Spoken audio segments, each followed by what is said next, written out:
మద్యం కుంభకోణం కేసులో ఆప్ చీఫ్ కేజ్రీవాల్తో పాటు ఇతర నేతలకు ఢిల్లీ హైకోర్టు నోటీసులు జారీ చేసింది. మహిళా న్యాయమూర్తిని లక్ష్యంగా చేసుకుని సోషల్ మీడియాలో దుష్ప్రచారం చేశారనే ఆరోపణలకు సంబంధించిన కోర్టు ధిక్కరణ కేసులో 4 వారాల్లో సమాధానం ఇవ్వాలని ఆదేశించింది.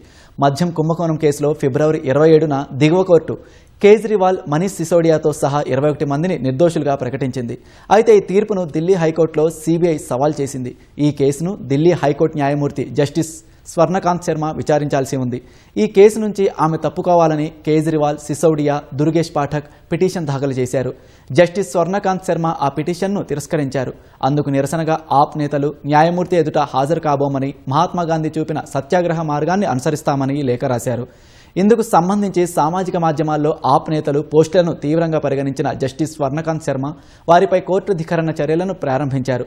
తదుపరి విచారణను ఆగస్టు 4కు వాయిదా వేశారు.